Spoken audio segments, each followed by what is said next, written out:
सरकारी अस्पतालों की लंबी लाइनें अक्सर आपने देखी होंगी, लेकिन कल्पना कीजिए कि इन्हीं सरकारी अस्पतालों में अगर आपकी जांच जल्दी हो जाए, आपकी बीमारी तुरंत पकड़ी जाए और इलाज सटीक हो, तो आम नागरिक के कितने ज्यादा हित में यह बात होगी। तो दरअसल इसकी शुरुआत हो चुकी है, क्योंकि उत्तर प्रदेश के ग्रेटर नोएडा में GIMS यानी कि government institute of medical science में देश का पहला सरकारी अस्पताल आधारित AI क्लिनिक उद्घाटन इसका कर दिया गया है। यानी कि पहला सरकारी अस्पताल आधारित AI क्लिनिक खुल गया है।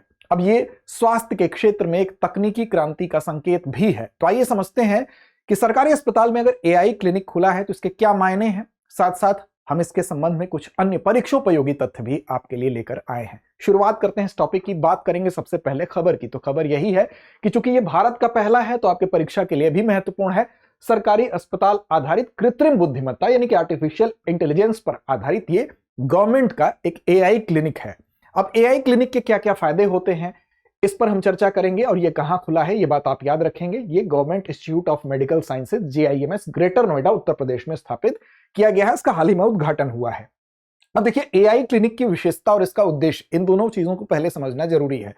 दरअसल ये जो डिजिटल इंजीनियरिंग है, अगर उस फील्ड में हम कहें, या आत्मनिर्भर भारत के लिहाज से हम कहें, या फिर हेल्थ केयर इनोवेशन के लिहाज से कहें, ये एक महत्वपूर्ण लक्ष्य की तरफ बढ़ता हुआ पहला कदम है। क्योंकि स्वास्थ्य के क्षेत्र में ये गवर्नमेंट की तरफ से ये बात अगर सामने उजागर होती है और इसका पहले कदम के तौर पर इसको सफलता से अगर ये काम किया गया है तो एक महत्वपूर्ण बात है। क्योंकि कृत्रिम बुद्धिमत्ता यानी कि AI के बढ़ते उपयोग के लिहाज से अगर आप देखें तो AI के माध्यम से जेनेटिक स्क्रीनिंग के माध्यम से स्वास्थ्य के क्षेत्र में एक महत्वपूर्ण पहल के रूप में इसको देखा जा रहा है। अब गंभीर बीमारी अगर कोई होती है तो उसको प्रारंभिक चरण में ही इसका उद्देश्य यह है कि उसका पता लगा लिया जाए।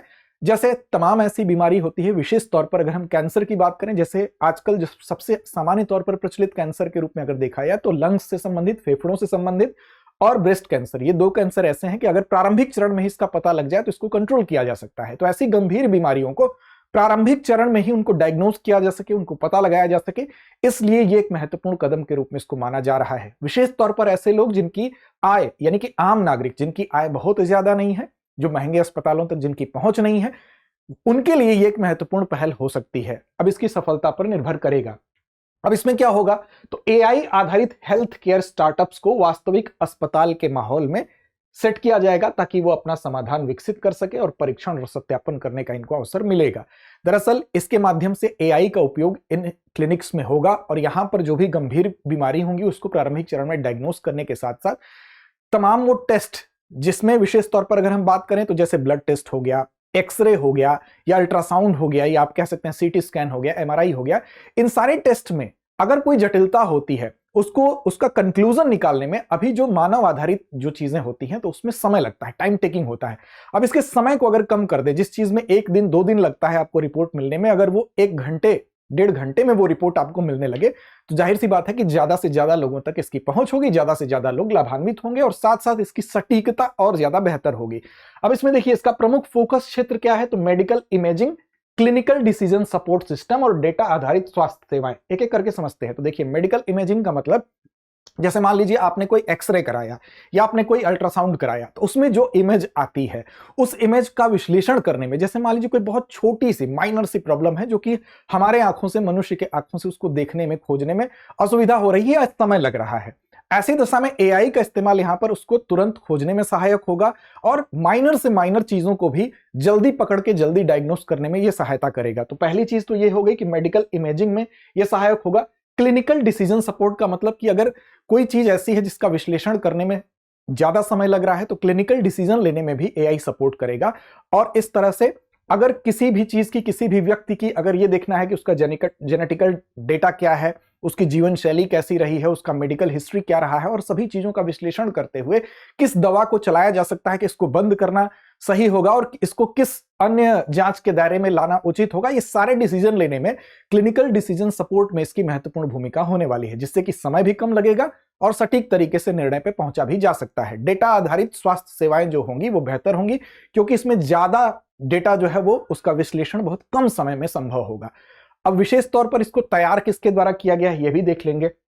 अब इसमें देखिए, प्रारंभिक कैंसर की पहचान की जाएगी, पर्सनलाइज्ड प्रिसीजन मेडिसिन लेना होगा, अगर किसी को रिमोट पेशेंट मॉनिटरिंग करनी होगी, ये सारी चीजें हो सकती हैं। इसको आईआईटी कानपुर, आईआईटी मद्रास और साथ साथ ट्रिपल आईटी लखनऊ के द्वारा इसको तैयार करने में इनकी सहायता यहां पर ली गई है। अब देखिए, इसकी अगर बात हम करें तो प्रारंभिक कैंसर की पहचान जो शुरू में ही आपको बताया गया, पर्सनलाइज्ड प्रिसीजन, अगर कोई विशेष व्यक्ति है उससे संबंधित उसकी सारी केस हिस्ट्री, उसकी सारी पीछे की जो भी जीवन शैली रही है, उसकी जो भी दवाएं चली हैं, उससे संबंधित सारा डेटा अगर एक जगह संग्रहित है तो उसका विश्लेषण करके तुरंत निर्णय लेने में यह मदद करेगा।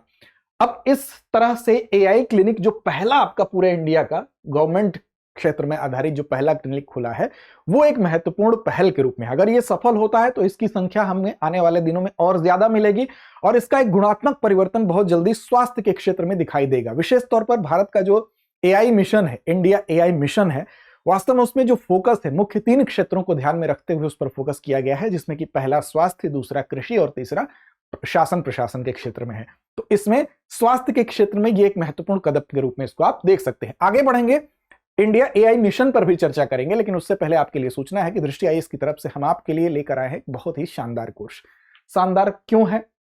तो दरअसल इस कोर्स का नाम है GS studio foundation course, live online course है। इसमें आपकी जीएस की संपूर्ण तैयारी जो है प्रीलिम्स से लेकर मेंस तक, आपकी जो बुनियादी तैयारी है वो हो रही है केवल 24,999 रुपए में। और वास्तव में ये भी उसकी कीमत नहीं है, क्योंकि इसके बाद अगर आप ऑफलाइन बैच में जब भी एडमिशन लेंगे तो वहां पर ये पूरी फीस आपकी एडजस्ट कर दी जाएगी। तो एक तरह से ये निःशुल्क हुआ। क्या क्या सुविधाएं हैं? तो 1250 प्लस घंटों की कक्षा मिलेगी, 2 साल के करंट अफेयर्स की क्लासेस का एक्सेस मिलेगा, उसके अलावा इसका आपको प्रिंटेड मटेरियल भी मिलेगा, साथ साथ आपको 18 टेस्ट भी देने को मिलेंगे प्रीलिम्स मेंस के, और सारी बुक्स और जो भी मटेरियल्स होते हैं तो प्रोवाइड कराए ही जाएंगे। इसके अलावा ये बैच जो है आपका, इसका हिंदी, इंग्लिश और इंग्लिश तीनों में है।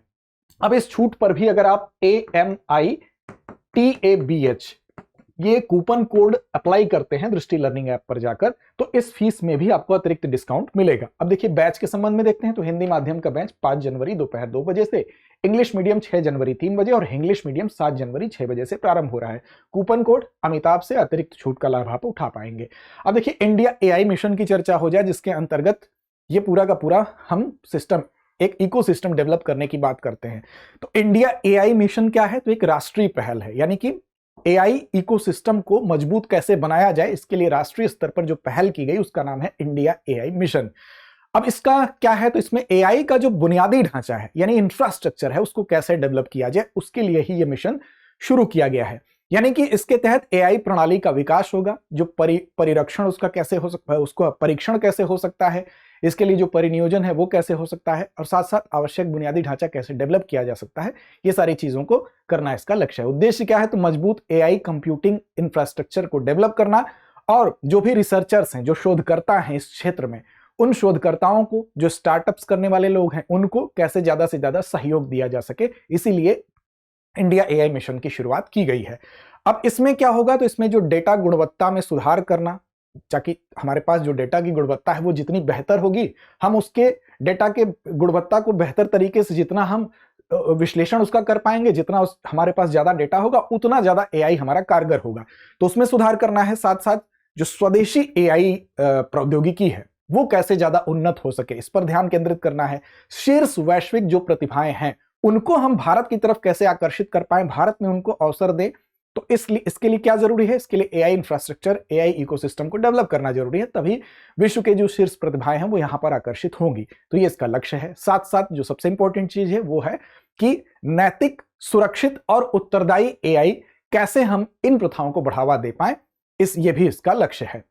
अब देखिए, इसी के लिए मार्च 2025 में 10,372 करोड़ रुपए की एक केंद्रीय मंत्रिमंडल ने स्वीकृति दी। किसके लिए? तो इसी मिशन के लिए, यानी कि इंडिया एआई मिशन के लिए। तो ये राशि भी स्वीकृत की गई, और इसके माध्यम से जो एआई कंप्यूटिंग क्षमता है, उस कंप्यूटिंग क्षमता को स्थापित करना है, इसका लक्ष्य है।